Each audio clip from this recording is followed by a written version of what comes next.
வணக்கம் நண்பர்களே, welcome to R channel fly in physics Ambuli atlas. அதாவது நிலவின் நிலவியல் அமைப்பு பற்றி நாம் இன்று காண்போம் வாருங்கள். விண்வெளியில் எத்தனையோ பால்வெளித்திரள்கள், நட்சத்திரங்கள், கோள்கள், துணைக்கோள்கள் மற்றும் அஸ்ட்ராய்டுகள் இருந்தாலும் நமக்கு மிக அருகாமையில் உள்ள, மேலும் நாம் முதலில் வெறும் கண்களால் உற்று நோக்கிய விண்பொருள் நமது பூமியின் ஒரே ஒரு துணைக்கோளான நிலவுதான். நிலவு பற்றிய அறிவியல் உண்மைகள் நமக்கு மிகவும் வியப்பானதும் ஆச்சரியமூட்டக்கூடியதாகவும் இருக்கிறது.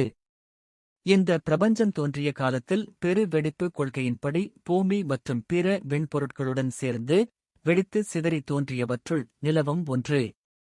நிலவு நமது பூமியிலிருந்து 3 லட்சம் கிலோமீட்டருக்கு அப்பால் உள்ள நீள்வட்ட பாதையில் இருந்து கொண்டு பூமியை 27.3 நாட்களுக்கு ஒருமுறை சுற்றி வருகிறது. அதே வேளையில் நிலவு தன்னைத் தானேயும் சுழன்று கொள்கிறது.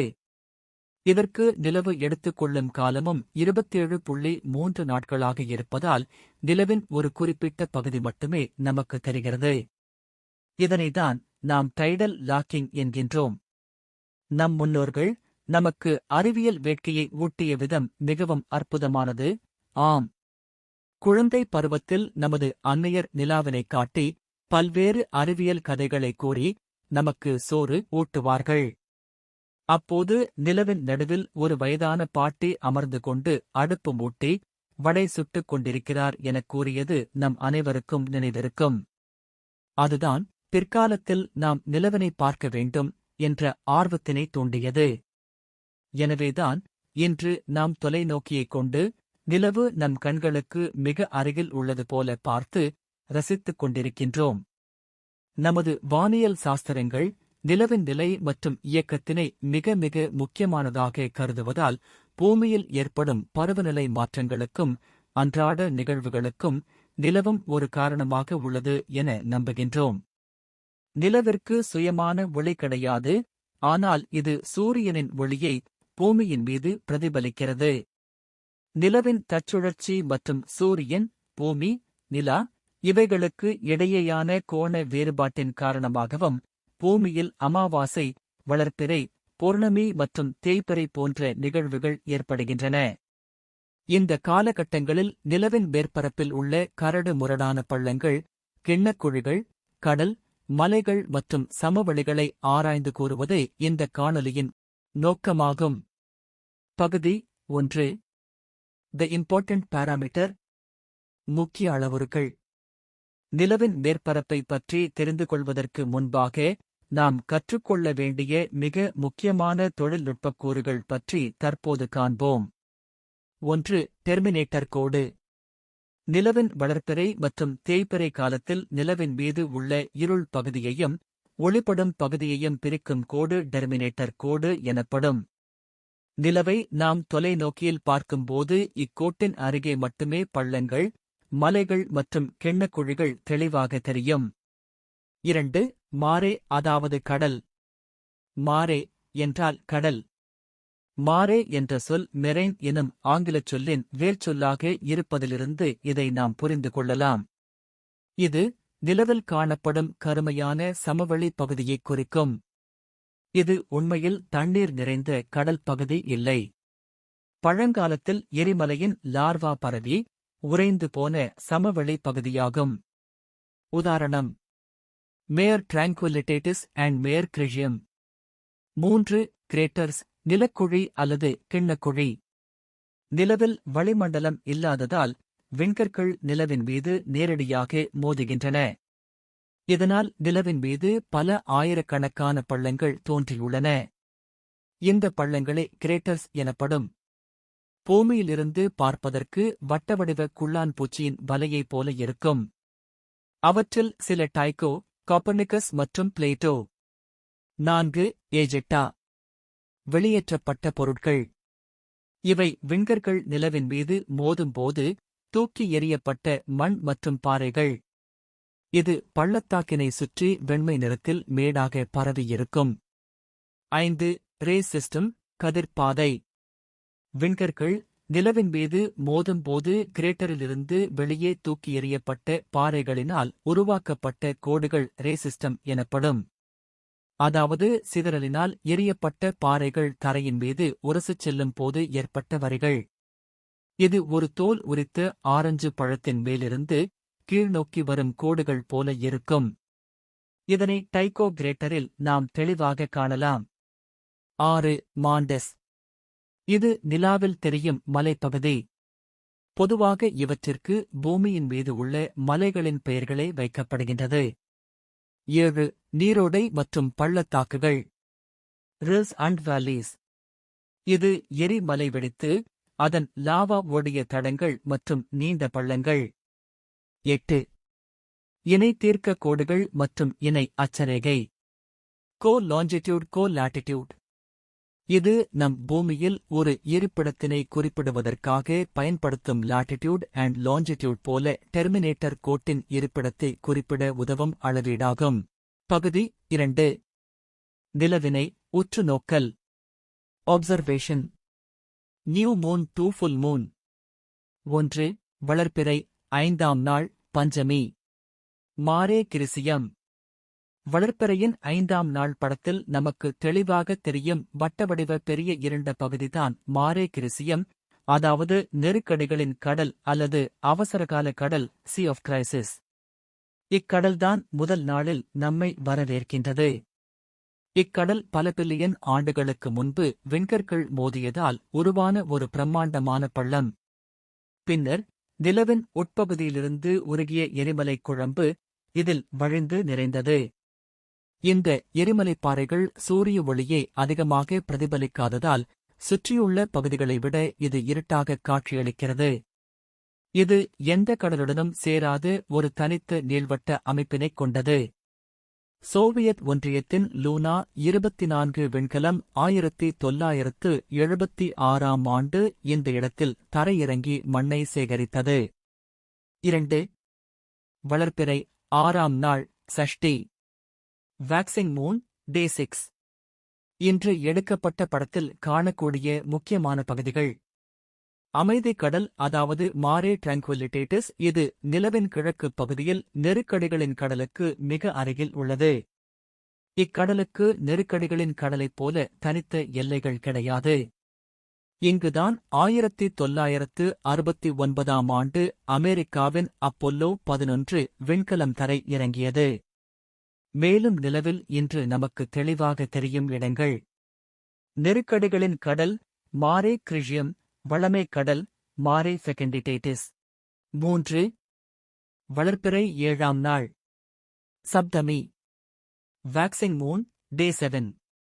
இன்று நிலவின் வெளிச்சக் கோடானது மிகச் சரியாக நிலவின் பாதிப்பகுதியைத் தொடுகிறது. இந்த நேரத்தில் முந்தைய நாட்களில் தெளிவாக தெரிந்த பகுதிகள், உதாரணமாக மாரே கிரிசியம், மாரே ஃபெகண்டிடேட்டிஸ், வெளிச்சத்தின் நடுவே சென்று விடுவதால் அவற்றின் நிழல்கள் மறைந்து சமதளமாக காட்சியளிக்கும். அரிஸ்டாட்டில் நிலக்குழி, யூடாக்சஸ் நிலக்குழி, பிளினியஸ் நிலக்குழி. கிண்ணக்குழிகள் இன்று லேசாக தெரியத் தொடங்குகிறது. 4. வளர்ப்பிறை 8ஆம் நாள் அஷ்டமி. வாக்சிங் மூன், டே 8. டெர்மினேட்டர் கோட்டிற்கு அருகில் உள்ள முக்கிய பள்ளங்கள் மற்றும் சமவெளிகள் பற்றிய விவரங்கள் நன்றாக தெரிய துவங்குகிறது. விண்கற்கள் மோதியதால் உருவான மிக பிரம்மாண்டமான சில பள்ளங்கள், அதாவது அரிஸ்டாட்டில் பள்ளம், யூடோக்சஸ் பள்ளம், மேலும் மாரே செரெனிடாடிஸ், அதாவது தெளிவுக்கடல் அல்லது அமைதிச் சார்ந்த கடலும் தெரிகிறது. 5. வளர்ப்பிறை 9ஆம் நாள் நவமி. வாக்சிங் மூன், டே 9. இன்று தெரியும் மோனிகா பள்ளத்தின் விவரங்கள். மோனிகா பள்ளம் நிலவின் ஒரு முக்கியமான பள்ளம் ஆகும். இது இன்றைய படத்தில் தெளிவாக டெர்மினேட்டர் கோடு அருகே தெரிகிறது. இப்பள்ளம் ஒரு விண்-கல் மோதலினால் தோன்றியது. மேலும் மிகவும் பிரகாசமான கதிர் அமைப்புகளும் தெரிகிறது. 6. வளர்ப்பிறை 10ஆம் நாளில் தெரியும் மிக முக்கியமான கிரேட்டர்கள். 1. அரிஸ்டார்கஸ். இதன் விட்டம் சுமார் 40 கிலோமீட்டர். இளம் வயதுடைய கிரேட்டர் என்பதால் அதன் விளிம்புகள் மிகவும் தெளிவாகத் தெரியும். 2. கெப்லர். இதன் விட்டம் சுமார் 32 கிலோமீட்டர். ஜெர்மன் வானியலாளர் ஜோஹன்னஸ் கெப்லர் அவர்களின் பெயரில் அழைக்கப்படுகிறது. 3. கோப்பர்னிக்கஸ், சந்திரனின் மிகவும் பிரபலமான கிரேட்டர்களில் ஒன்று. 7. வாக்சிங் மூன், டே 11. வளர்பிறையின் 11ஆம் நாள் எடுக்கப்பட்ட இந்த தொலைநோக்கியின் புகைப்படத்தில் டெர்மினேட்டர் கோட்டின் மேல் பகுதியில் ஒரு மலை முகடு கிடைத்திருப்பது மிகவும் அற்புதமான காட்சியாக உள்ளது. நிலவின் மேற்பரப்பில் காணப்படும் மலைகள் பூமியில் உள்ள மலைகளைப் போல எரிமலை வெடிப்புகளாலோ அல்லது டெக்டோனிக் தட்டுகளின் நகர்வுகளாலோ உருவானவை அல்ல, அவை அனைத்தும் பெரும்பாலும் விண்கற்களின் பிரம்மாண்ட மோதல்களால் உருவானவை. நிலவில் உள்ள பெரும்பாலான மலைத்தொடர்களுக்கு பூமியில் உள்ள மலைகளின் பெயர்களே சூட்டப்பட்டுள்ளன. 8. வளர்பிறை 12ஆம் நாள் துவாதசி. இன்று தொலைநோக்கியில் எடுக்கப்பட்ட புகைப்படத்தில் 3 கதிர் பாதை தெளிவாக தெரிவது மிகவும் ஆச்சரியமூட்டும் வகையில் இருக்கிறது. ரே சிஸ்டம் என்பது விண்கற்கள் நிலவின் மீது மோதும்போது கிரேட்டிலிருந்து வெளியே தூக்கி எறியப்பட்ட பாறைகளினால் உருவாக்கப்பட்ட கோடுகள். 9. வளர்பிறையின் 13ஆம் நாளில் புதியதாக மேயர் இம்பீரியம் கடல் நமக்கு தெரிகிறது. இந்த படத்தில் மட்டுமே நாம் ஒரு கடலின் குறுக்கு வெட்டுத் தோற்றத்தினை காண முடிகிறது. எனவே இப்படம் கடல் பகுதி சமதள பரப்பினை கொண்டது என உறுதிப்படுத்துகின்றது. மேலும் படங்களில் குறிப்பாக 3 புள்ளிகள் மிகவும் வெளிச்சமாக தெரிகின்றன. அவை: 1. டைக்கோ பள்ளம், 2. அரிஸ்டாட்டில் மற்றும் 3. கோப்பர்னிகஸ் பள்ளம். 10. வளர்பிறை 14ஆம் நாள் சதுர்த்தசி. பௌர்ணமிக்கு முதல் நாளான இன்று டெர்மினேட்டர் கோடுகள் மறைந்து நிலவின் முழு வடிவமும் தெரிகிறது. இதில் அனைத்து கடல்கள், ரே சிஸ்டம் மற்றும் கிண்ணக் குழிகள் தெரிகின்றன. பகுதி 3. கன்க்ளூஷன். சூரியனின் ஒளிக்கதிர்கள் ஒவ்வொரு நாளும் நிலவின் மீது வெவ்வேறு கோணத்தில் பட்டு பூமியை நோக்கி பிரதிபலிப்பதாலும், மேலும் நிலவின் தற்சுழற்சி காரணமாகவும் நிலவு நமக்கு தினந்தோறும் ஒரு காட்சியை தருகிறது. எனவே நிலவின் ஒரு குறிப்பிட்ட பகுதியை நாம் பார்க்க வேண்டுமேயானால் சரியான நாளும் அதனைச் சார்ந்த சில காரணிகளையும் நாம் கவனித்து உற்று நோக்க வேண்டியுள்ளது. இதில் முதல் 4 நாட்கள் நிலவின் மேற்பரப்பினை நாம் காண்பது கடினம். ஏனெனில் நிலவின் எதிரொலிக்கும் பரப்பு, எதிரொலிக்கும் ஒளியின் அளவு மற்றும் காட்சி தரும் நேர அளவுகள் குறைவாக இருக்கும். எனவே வளர்பிறையின் 5ஆம் நாள் முதல் பௌர்ணமி வரை உள்ள நாட்கள் நிலவினை பார்க்க உகந்த நாட்கள் ஆகும். பிறையின் கீழ் விளிம்பில் முதலில் நம் கண்ணுக்கு தெரிவது நெருக்கடிகளின் கடல். அடுத்து தெரிவது அமைதிக் கடல். மேலும் ரே சிஸ்டம் என்பது ஒரு கம்பி மத்தாப்பிலிருந்து சேரும் ஒளிக்கீற்று போன்ற கோடுகளாக தெரிகின்றது. எப்படி? இந்த கோடுகள் விண்கற்கள் மோதிய இடத்திலிருந்து பல மில்லியன் கிலோமீட்டர் வரை நீண்டுள்ளது தெரியுமா? அதாவது நிலவில் புவியீர்ப்பு முடுக்கம் குறைவு, வளிமண்டலம் கிடையாது, மேலும் விண்கற்கள் மோதும் வேகமும் அதிகமாக இருப்பதால் இவை நிலவின் மீது மோதி மிகப்பெரிய பள்ளத்தினை உண்டாக்கி அங்குள்ள கனமான கற்களை கூட பல பில்லியன் கிலோமீட்டருக்கு அப்பால் தூக்கி எறியும் போது அவை தரையினை உரசிக்கொண்டு சென்றதால் கோடுகள் நீண்டு இன்று வரை அப்படியே நமக்குத் தெரிகிறது. நம்முல் இந்துவுக்கு காசி, இஸ்லாமுக்கு மெக்கா, கிறிஸ்தவருக்கு வாட்டிகன் போல மண்ணில் மானுடராய் பிறந்தோருக்கெல்லாம் நிலவினைத் தொட ஆசை உண்டு அல்லவா? அந்த ஆசை நமக்கு பார்வை தெரிந்த நாள் முதல் வளர்ந்ததல்லவா? நிலவிற்கு செல்ல இயலாவிடினும் தொலை நோக்கியால் அதன் அழகையும் அதிசயத்தையும் ரசிக்கலாமே, ரசித்ததை இளையோருக்கும் எடுத்து இயம்பலாமே. இக்காணொலி உங்களின் ஆர்வத்திற்கு வித்திட முனையேனும் பங்களிப்பு செய்யும் என நம்புகிறோம். நன்றி.